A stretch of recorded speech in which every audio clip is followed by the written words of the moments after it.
Welcome to Hate to Wait, where two lifelong dieters talk about their current struggles with weight loss. Diets, we've tried them all. We're not doctors. We don't play them on TV or on this podcast. Join our journey because misery loves company.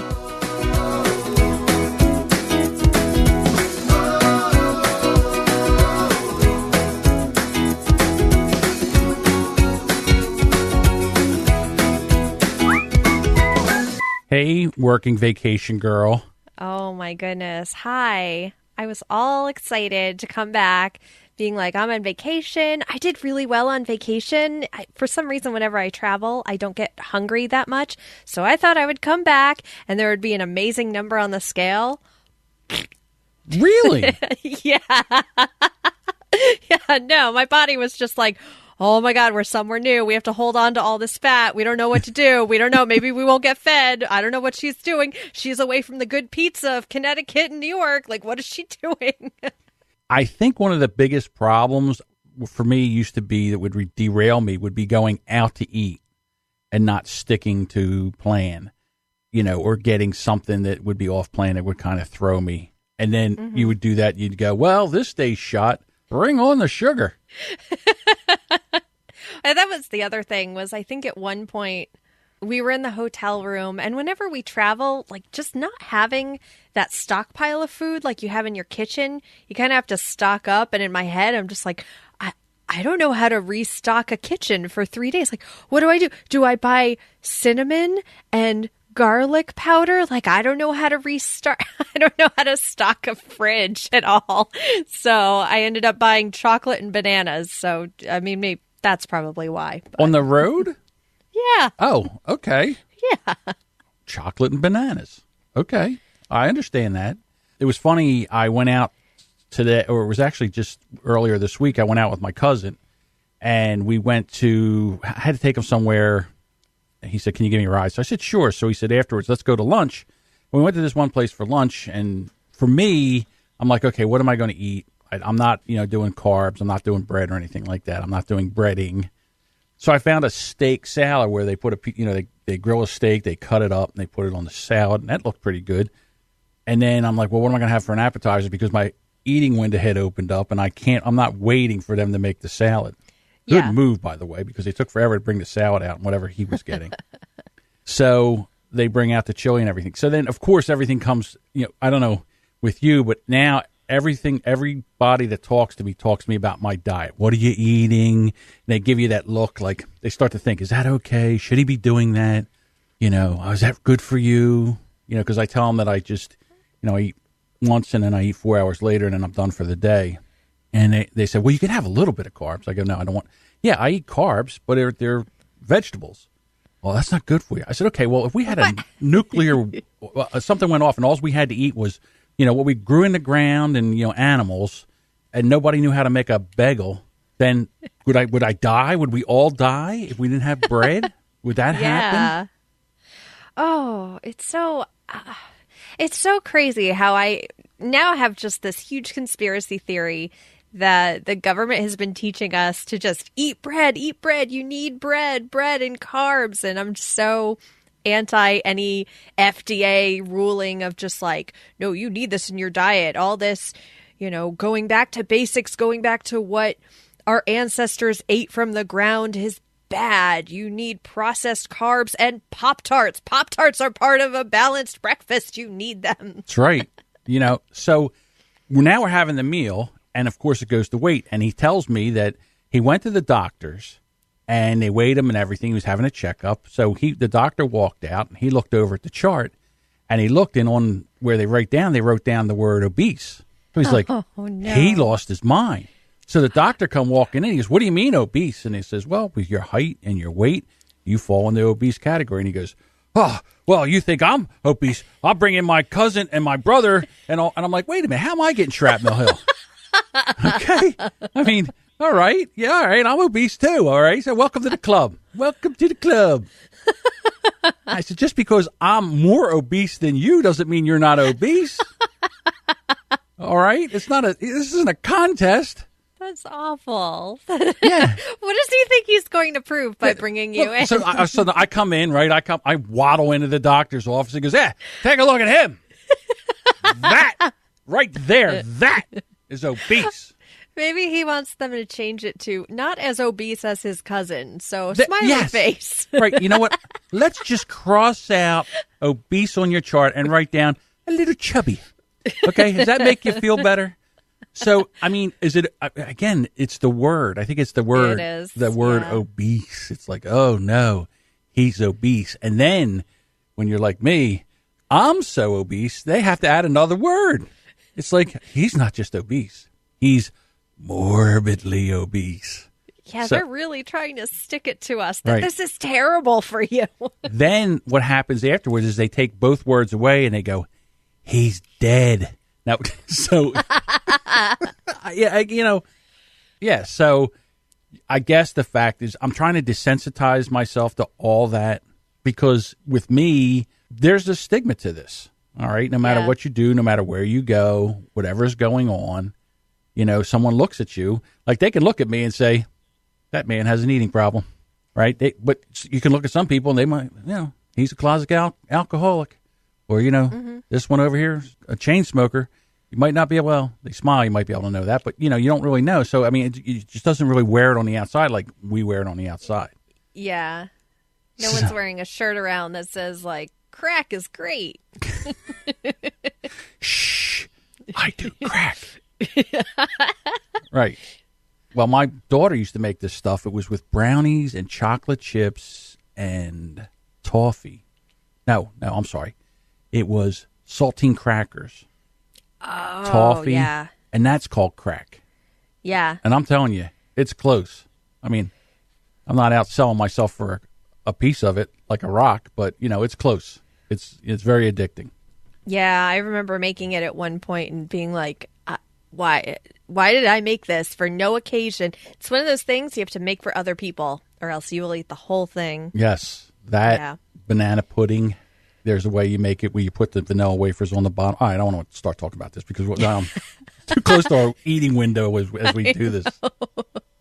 I know. But you know what? The first thing I noticed when we hopped on the Skype call, though, are your cheekbones. Oh, my goodness. John, you have the cutest cheekbones I've ever seen. They're so cute. I'm just like, you. Oh, my God. Yeah, it's funny because you said, you jumped on a scale. And I did the same thing. I jumped on a scale. Like I had a big number last week, and I jumped on a scale this week, and not so much. So then I just thought to myself, you start to get disappointed. And I think the biggest thing about this is to keep your motivation up. Yeah. So then I started looking for non-scale victories. So, okay, so you didn't like your number, but anything different that you could tell that would be a non-scale victory? Oh, yes. And I'm so excited about this, too. So I went to the store, the Evil clothing store, and I needed a pair of jeans that were capris. I don't know what happened. I don't buy shorts, first of all. So I buy capris, which are a little bit shorter than regular jeans. They're kind of cooler for the summer. And I couldn't find any that I liked other than, the ones that all the kids are wearing that are distressed, but they just look like they've been worn and they have the holes in them. Yes. And for me, I don't know. I've never gotten into that style because I don't like when little holes on my clothes, they make me cold. I don't like those cold holes. So I had to look for ones that didn't have any holes or rips in them. And I found a pair and they were in the maternity section. And I'm like, well, it has an elastic waistband. How bad could these really be? So I ended up buying a size smaller than I am because it was maternity. And then I'm thinking, okay, well, they're elastic sides. It's not like full maternity where the whole thing is elastic. They're just sides. So there are also belt loops in them. So I'm like all excited. I'm like, okay, these will be great. They can shrink with me. And I put them on and I can get them on without buttoning or unbuttoning them up because of the elastic. And then my husband's like, you need a belt for those because as I'm walking, they're falling down. And I'm just like, oh, my God. So we tried to get a belt. I tried one of his because I don't have any belts. I started gaining weight. I stopped buying belts because I'm like, well, these are pointless. Tried one of his. Didn't fit. But I need a belt. So that's a huge victory for me. Annoying jeans that fall off my butt, not my favorite thing, but I'll take it. I'll totally take that as a victory. Yeah, I was listening to a podcast, friends of mine, Jason and Mindy from the Jason and Mindy podcast, and they were talking about our show. They were listening now. Mindy Yay! is listening, and they were talking about, we talked about how we would wear, we work from home, so we wear sweatpants and stuff like that. And they're like, oh no, you need to put jeans on and all. And I, as I'm listening to them, I'm like, I don't have a pair that fit me, and I'm not buying a pair my size right now. So as once I get down to jean size, I'll put them back on again.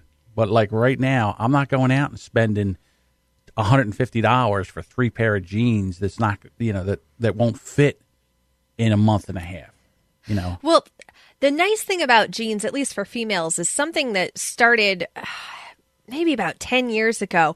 They started making elastic jeans. So all of our jeans now have spandex in it. So if I buy a pair of jeans and they don't have spandex in it and they're just straight jeans, I'm like, what is this torture device I'm wearing? This is terrible. I hate this. But now they're all stretchy and they're nice, and it's kind of like, okay, we can get you out of the yoga pants. Come on. You can go out and be a functional person of society and wear jeans. You don't have to wear yoga pants all the time. So that's what these are too. They're very stretchy. I wonder if my father was a big suspender wearer, and I think I'm at the age now where I think suspenders might be acceptable. Yes. You know what, though? I judge when I see suspenders on pants that have belt loops, though. I hear you. I judge a little bit because there. sometimes what happens, you got to get on there. You got to cinch those things so tight they cut the circulation off to your legs. Yeah. So, get on there, you get that thing over so they don't come, the pants don't fall down. But again, this will all start to straighten out, as we continue on. So my non-scale victories for me, because I have no memory, is one of the things is I feel so much better. Like I actually feel better. I feel more alive. And that's all I can really explain to you. I just feel more alive. I don't feel down. I guess I feel not as depressed. I don't feel as depressed. Look at me using my words. I know. And also, I'm in a lot less overall pain. Like when I wake up, I'd be like, oh, this aches, that aches. Oh, this, this hurts, that hurts. I mean, don't get me wrong. My knees and my back still kill me, if I'm trying to do too much. But overall aches and pains, it's a lot better for me. My sleeping, I would wake up in the middle of the night and I would have insomnia. Like if I woke up, I might not be able to get back to sleep.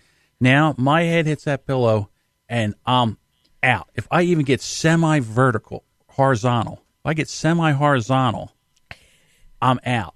Last night I I process the audio for I Shake My Head with Lisa and Sam. So I have it afterwards. I love the show, so I listened to it. I went out in my redneck limo, which is my truck, rocked the seat back, and I was listening to I passed out and woke up this morning at 5 o'clock in my truck. The sun woke me up. I don't even know if this I don't know what time I would have woke up, but so, and then the other thing is my clothes are looser. Yeah. And my feet are not as swollen. Like my feet would swell up and, it would be tough to get shoes on. So these are all things that happen. Now, everybody, we worry about that scale, but I think that in the weeks that it's not really moving, there's other things that you can tell that are working. And this podcast and our Facebook group have all been really big motivators for me to kind of stay on. Like there's some times at night where I'm a grumpy Gus. I know I got a couple hours of stuff to do and I can't really go to bed yet. And I'm a grumpy Gus. And thank God there's no one around here for me to take out my grumpiness on. Well, it's funny you mentioned the Facebook group because I wanted to bring up a post that Adam put. And Adam's this skinny guy, and I love him to death. And he's talking about Jack in the Box. He's like, I'm sorry, I'm listening to you guys and getting Jack in the Box. That's awesome. I am perfectly happy talking about like amazing food in our group. I don't want anyone to feel guilty if they're like, okay, guys, it's my eating window, and I'm going to have a chocolate ice cream that is put in a donut cone. I saw that on Facebook, and I was like, oh, I want to post it to the group, but it's too close to my eating window. But yeah, guys, if you want to talk about your food, we will happily jump into a conversation about what's the best at all the fast food places. Yeah, we only had a Jack in the Box here like in the late 70s, early 80s. And then they closed it. And I didn't even know they were still around. I just thought they all closed up until I saw, with the interweb, and you get to see the world, that there was actually Jack in the Boxes other places. Yeah, I've never been there. Connecticut, I don't think we've ever had one in Connecticut. We've never been there, at least. So, I don't know. It was a place you went to when you were drunk after the bar, because they were open 24 hours, and you could get like this greasy taco, or they would have the breakfast jack, which was just a hamburger bun with an egg and a piece of cheese. And it worked. Soaked up the alcohol. What can I tell you? You know what's funny about intermittent fasting is now that I skip breakfast, I was never a big breakfast eater, like eating in the morning, but I do like breakfast food. So a lot of the time we'll go places and my husband will ask, well, what do you want? And I have to ask, are you still serving breakfast? And then they end at 11. And I'm like, no, can you just please make me an egg, bacon, and cheese sandwich? Like, you have the ingredients. I know you do. I don't know why you have to stop serving at a certain time. Well, see, here in Jersey, we have breakfast all day. You go in 2 o'clock in the afternoon, get your Western omelet, American cheese, no potatoes, So, yeah, we have breakfast here all day. So there's not that many. We're the land of the diner here. You can't swing a dead cat without hitting a diner. Yeah, here in Jersey. Yeah. We have a lot of diners here, at least in this part of Connecticut. When I went to college for 1 year on the other side of Connecticut, we had to drive 20 minutes to a diner. So I knew another person from my area of Connecticut, and he and I would go to the diner all the time, and everyone from over there was just like, why are you guys so obsessed with diners? And it must be like a tri-state, like New York, New Jersey. The best. Yeah. It's the best. So diner food is the best food. It's comfort food. You can, like I said, you can have breakfast whenever you want. A lot of times we would go there and we would have breakfast for dinner. It was like one of the big things, breakfast for dinner. You would go to a diner. You could get meatloaf, mashed potatoes, and vegetable and stuff like that. And at the end, they'd give you a little dessert thing of either chocolate pudding or ice cream with sprinkles or something like that. Yeah, it was like it's. And they have everything. So no matter what diet I was on, I could always find something at the diner that would fit into it. Yeah. Oh, I thought about another non-scale victory. I'm wearing another fake wedding ring that's different from the one I started the show with because my fingers got too small for that one. It was falling off. And I'm not quite into my wedding ring yet, but I'm into my next smallest fake wedding ring. There you go. So I'm super happy about that. Oh, I'm like so looking forward to being able to put on my wedding ring again because my husband was trying to push.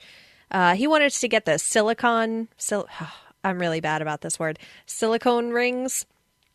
And I was like, no, I don't want to get new rings. Like, I really want to get into my actual wedding rings. If I buy a silicone ring that's my size now, I don't know. I'm not going to have that really ridiculous, important non-scale victory for me to get into my old ones. So I wasn't going to tell anybody this, but I guess since you told your ring story. So I have a story that how I'm really kind of judging how I'm doing. So remember I told you I don't have jeans because, I'm not buying a size, my size right now. Well, the biggest jeans that I have them out. And right before I get on the scale, I try to put them on. So when I first started, I got them to like quarter the way up my thigh. And that was the end of that. So I tried them on now, and they are over halfway up the thigh. Oh. So, that's a little, so I guess it'll be the wearing of the pants when I can finally get them on and get them snapped and zipped up. Because that's a thing too. But, I really do feel that I'm a long way away from that. But it is something that I'm using to judge progress besides the scale. Do you know what they have, which I kind of want to get, but I also don't because it's something like $90 I don't need to be spending, are leggings that you put on and you press a button and it sends your measurements to your phone, like your exact measurements of your waist and your thighs. And it's like, okay, but I have a tape measure. I have 2 tape measures. And I could just do that free. But for some reason, I want the leggings that do it for me. I don't know. I really want them. Well, I remember when I used to say, okay, I'm going to take my measurements. All right, kids, here, grab this and run around Dad. So try to do the measurements. But, yeah, again, no matter what you're doing, whether you're doing the intermittent fasting or maybe Weight Watchers or, anything that you're trying to do. We don't judge what you're doing. We're not, oh, you should be doing this, you should be doing that. Whatever works for you. Whatever. No drugs. Oh, no that's drugs, right, no kids. drugs. You can't be on the meth diet. We don't approve of the meth diet. Right, I forgot about that. But whatever you're doing, yes, keep going. If it's working for you, if you don't see that number move on the scale, and that's one thing I should do before next week is actually take my measurements because I know those have gone down. All my clothes fit differently too. And differently in I want to say a victory way, but when I have to keep adjusting the straps on my bra, I'm like, oh, this is so annoying. I miss being fat enough where they just stuck in and just pushed all the fat down around it. I don't know, but yeah, it's still a victory, even if it's annoying. Yeah, well, like I said, there's going to be there's a lot of changes as as things start to change. There's going to be a lot of changes. There's going to be a lot of annoying things. That's why I said, I was never a big suspender fan. My dad used to wear them all the time. He would wear them so much that he would be out in the summertime and all, and he would wear a short sleeve shirt and he'd have suspenders on. And at night or something, if he took his shirt off, he would have white suspender marks wwhere the sun would go through his shirt and give him some of a tan, but he had suspender marks. I was like, oh my God. I think you should rock the suspenders, but go the whole way and get a plaid shirt and also the bow tie too. And get the bow tie that spins. The spinning bow tie? Yes. I didn't even. Where do you get a spinning bow tie? I don't know. Amazon. I don't think I've ever seen one in real life. Okay. But it's got to exist. So, that, as far as what's going on with me this week, I just, like I said, I've been adjusting things. I think at one point I was not eating enough carbs. The first thing we do as well, if we reduce some, that's good. If we reduce more, that's better. Sometimes I think that you can reduce too much.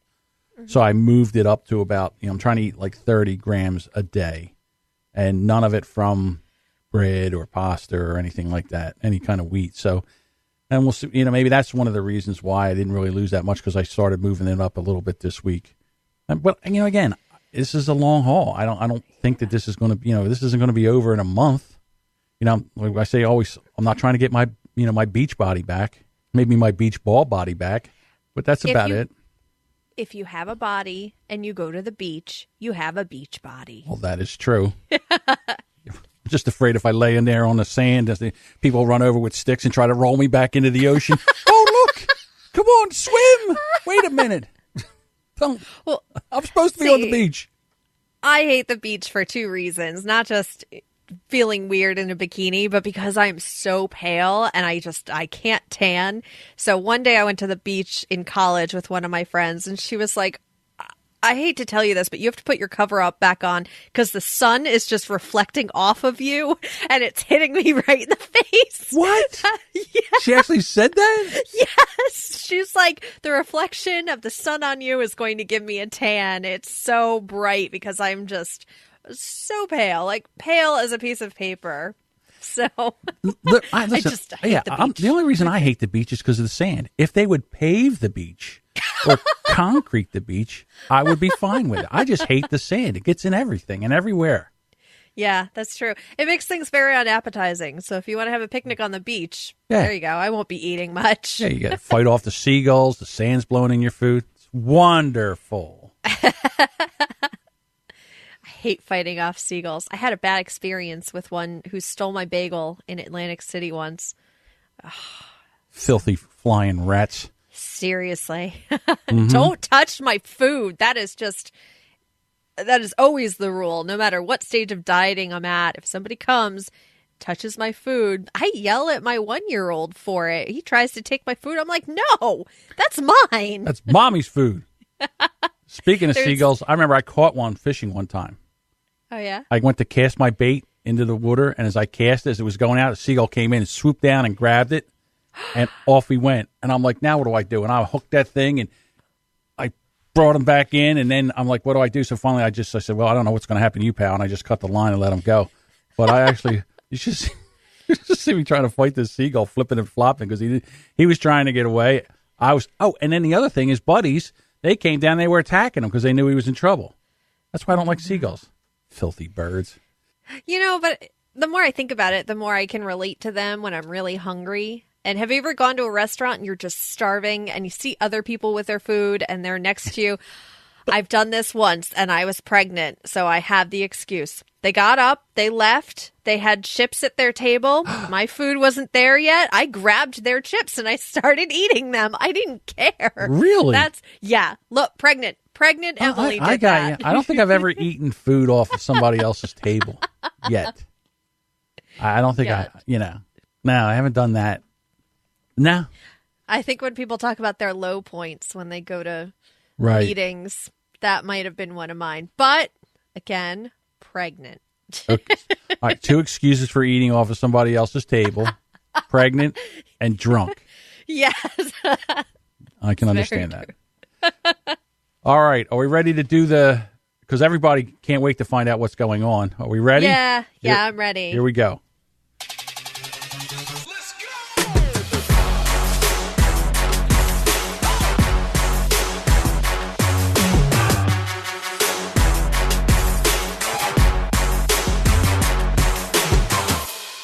Well, you went first last week, so I'll go first this week. Only down 1 pound, but at least it's a loss. Yeah. Well, again, I'm trying. I guess my goal is 2 pounds a week. So if I was 2 pounds, I would be fine with it. I'm actually fine with it now. It's not a gain, so 1 pound's not bad. And we'll see what happens. Next week, we're on to bigger and better things. It's a holiday weekend. So, that's a little tough sometimes. See, I'm a big potato salad fan. Mm-hmm. And I can't do that now. I can't eat that now. So there's got to be, can you have sweet potatoes on your diet at all? Because the carbs aren't as bad. I could, but I'm really kind of staying away from, I could have a sweet potato or something one time. Yeah, that's not, but I don't think they make sweet potato salad.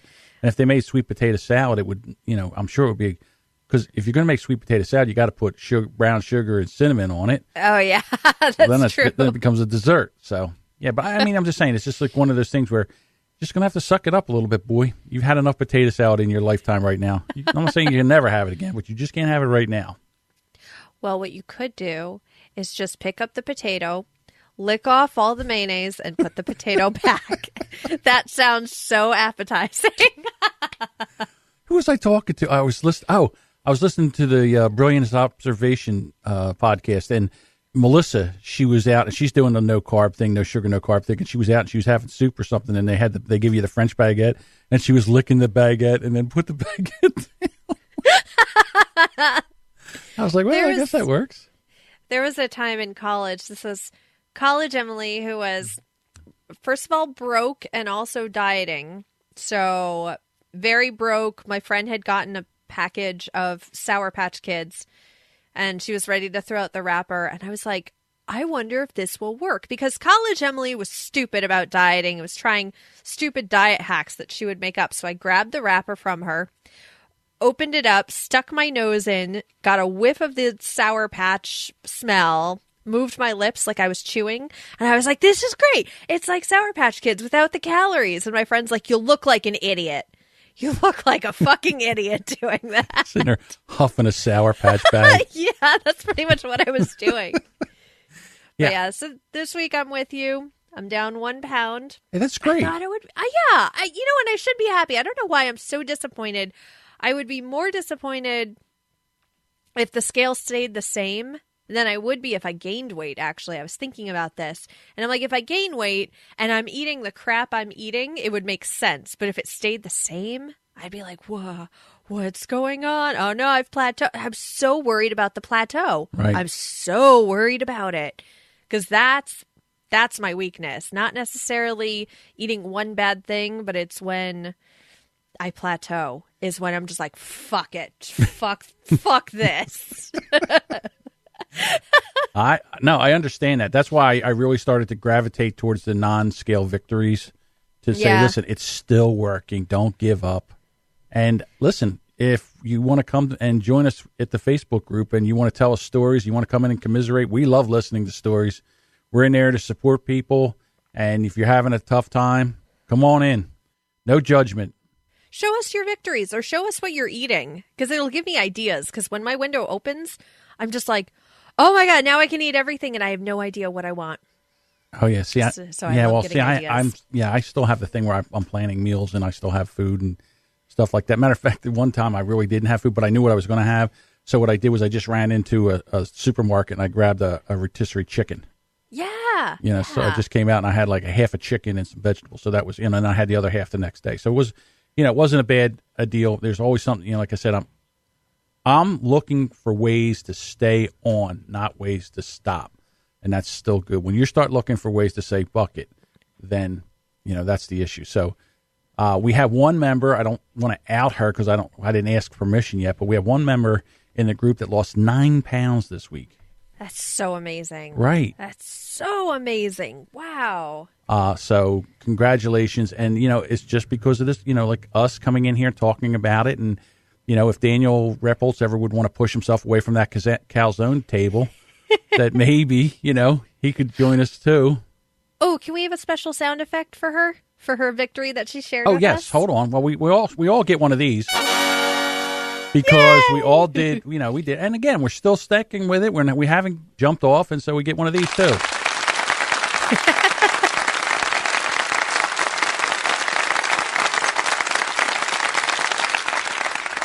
All right, Emily. All right. So this week, tough because we have are you have anything planned where you have to go? You might need some. Are you going to any barbecues or anything like that? Oh, so you're a different thing. You can eat as long as it's in the window. Yeah. Yeah. And the thing is, I'm thinking I was so convinced I was going to lose weight, but I think I'm like you. I didn't get enough vegetables this week because I really just ate protein and fat. Vegetables are hard. I like vegetables in the winter because I like them hot and cooked. But when it gets warmer, the last thing I want is I don't know. Corn doesn't really count. I know on my diet the best thing to eat is berries, but one of my favorite summertime thing is watermelon. Like I'm a big watermelon fan. And I don't know how I'm going to handle that because sometime, in the summer last year, that would be like a meal for me. Like I would cut a watermelon the size of a little bit bigger than a basketball. I'd cut that thing in half and have at it with a fork. So I don't know how that would work. I guess I got to do the math and look it up and see how much it is. I thought they were actually something like 95% water. I'm hoping. I didn't think they were that bad. I'm hoping. So we'll see what happens. I know anytime there's fruit involved, there's an issue with the sugar, so I have to worry about that. But again, we'll see. All in moderation. We'll continue to do it. All right. So good luck this week. I'll see you in the Facebook group. So if there's ever any problem.